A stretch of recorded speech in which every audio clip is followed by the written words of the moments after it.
Hello and welcome to this SPSS one-on-one series with me, Owori Analytics. Today we look at analysis of covariance, or ANCOVA, which is an extension of one-way ANOVA or ANOVA generally to include numerical independent variables.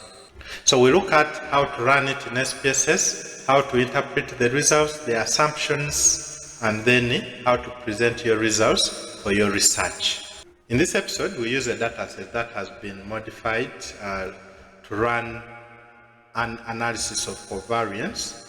If you want to access the dataset, simply go to the description of this video. There is a link and you can download the dataset. So here is our dataset, and we are going to focus on three variables. Remember, for analysis of covariance or ANCOVA, you should have the following. One, an independent categorical variable. In this case, we are using treatment. We have the outcome variable, which is numerical in nature, and that will be the zone of inhibition. And the third one, which makes it an ANCOVA, is a numerical variable which we believe modifies the relationship between treatment and zone of inhibition. So we have those three variables. We have treatment, the independent categorical variable. We have the outcome, which is numerical, and we have a numerical independent variable, which we believe influences or alters the relationship between treatment and outcome. So to run an analysis of covariance, simply go to Analyze, General Linear Model, and select Univariate. You will see a table similar to what we had for the two-way ANOVA, but this time round, we are adding some extra covariate here, a numerical variable. So like we saw, for the dependent variable, that is the outcome, which is numeric, you put it under dependent variable. We have the treatment, an independent categorical variable, you put it under fixed factors. We saw what this means in the previous video. You can click on the link on your screen. Then we also have weight of that, which is a numerical variable, which we believe alters the relationship between treatment and zone of inhibition. You put it under covariates. Just a bonus before we run this. This setup qualifies to be called a one-way ANCOVA. We have one independent categorical variable and then a covariate, which makes it a one-way ANOVA if we didn't have a covariate. But now, since we have a covariate, it is a one-way ANCOVA. If we also wanted to bring in sets so that we have two variables under categorical variables, then that would become a two-way ANCOVA. The tests keep acquiring names based on what mix of variables are you putting together in that particular model that you're building. For now, we are interested in running a one-way ANCOVA or an ANCOVA where we have a dependent variable, independent categorical variable, and a numerical covariate. So under options, we can select descriptive statistics, homogeneity tests. We can have power, and then click continue, click OK. Here we shall have our outputs, the ANCOVA. We have the summary statistics here. Treatment, we had one categorical variable, that is treatment, with 3 levels, aqueous, ethanol, and acetone, plus their respective numbers.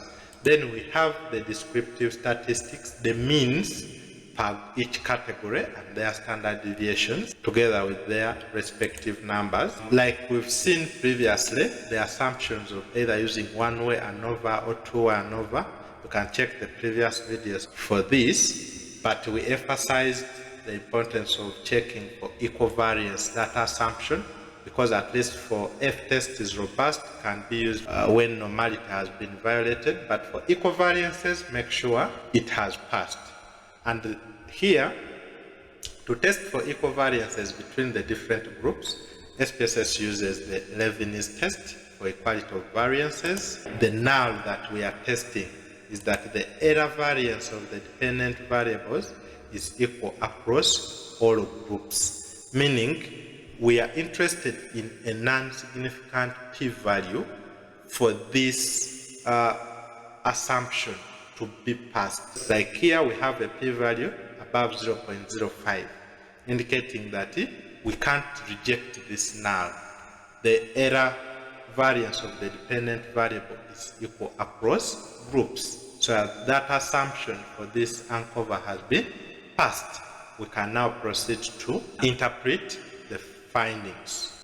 Just like for any other test, when you are analyzing your data, before you interpret that test, you should know the hypothesis that you are testing using that particular test. For this ANCOVA, the hypotheses that we are testing here are two.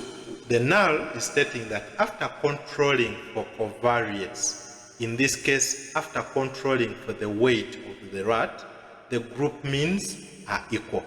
But the alternative tells us that after controlling for covariates, at least one group mean is different. With this hypothesis in mind, we can now go ahead and interpret the results of our analysis. We can see that here, weight is the numerical variable. After controlling for weight, first of all, weight alone was non-significant as a variable. After controlling for weight, what was the treatment? Was treatment statistically significant? Yes. We see it is having a p-value of less than 0.05, meaning that after controlling for the covariate or the weight, which is continuous in nature, still the treatment was statistically significant. There were statistically significant differences in the means of the outcome across the different groups of treatment. Yeah, so that's how to run an ANCOVA. So next we look at how do we present now these results for your research. So after running your analysis, you can present a summary table. It can be a one-way table, a two-way, or any way, and a brief description of your table. And then the results for summarizing all this ANCOVA can just simply say a one-way ANCOVA was conducted to determine a statistically significant difference between aqueous, ethanol, and acetone extract, that is your treatment, on the outcome, which is zone of inhibition, while controlling for the weight of the rat, our numerical variable. There is a significant effect of type of treatment, that is the different extracts, on the outcome, the zones of inhibition, after controlling for the weight of the rat.